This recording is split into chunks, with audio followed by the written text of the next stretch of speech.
Okay, I'm going to make a homemade version of rice-a-roni tonight with the food stores.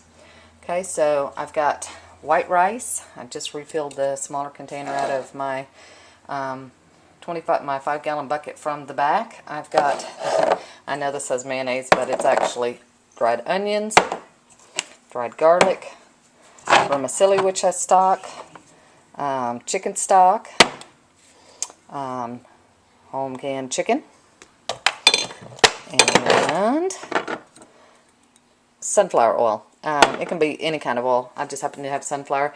And I'm going to use fresh butter because I don't want to open a jar of butter when I don't need to, because I use that like when we go camping and when we go to the retreat and stuff. But anyway, the rest of it is going to be made, it's going to be made with just what you see here. So I'll take you along as we're going. I used about 1.5 cups. I don't really measure most of the time. 1.5 cups of white rice, about 1 cup of vermicelli, and I turned the burner on medium, and I'm just going to drop in some sunflower oil here, and I'm going to brown it just like you would regular rice-a-roni. And then after I get it nice and brown, and I'm going to put in a little bit of butter too, because just love that butter flavor.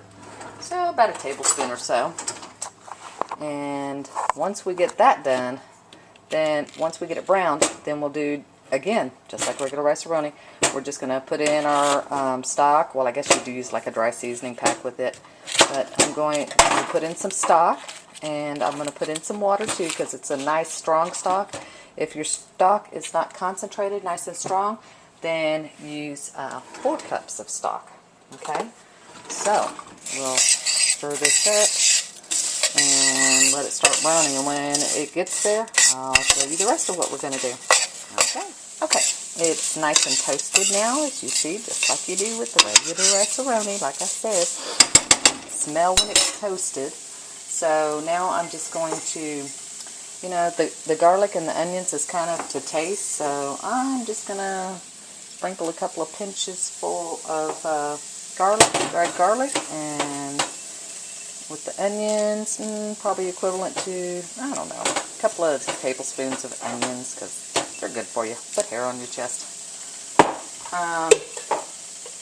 And like everything else, you know, you can add to it what you like. You can add dried vegetables in here if you want. Just remember, for every dehydrated item you add, you want to add in a little extra moisture, so stock or whatever. I'm going to go ahead and add some celery in here too, because it just gives it such a wonderful flavor. So, I've got some dried celery. And I'm going to add 2 cups of stock and then 2 cups of water. Ooh. Like I said, it's a very hearty stock, so. But then I decided I'm going to not add that much stock, because I forgot that I cooked, or canned the chicken rather, in stock also, and it's very flavorful stock because I used some poultry spice, some Steinbacher German poultry spice. We'll add just a little bit more, so probably about a 1/2 cup of water is all I'm going to add to this, okay? And that should be enough to get us going. I'm going to stir it up, and that is going to, when it comes to a boil, then I'm just going to turn it down and cover it for about 20 minutes, and when I uncover it, it's going to be ready to eat and done. That's all there is to it. Alright, nice and easy meal out of your Pantry Stores. Alright, and there's the finished product. So, everything is nicely cooked. Took only 20 minutes. It's not sticky, it's nice and fluffy, and ready to eat. So, enjoy.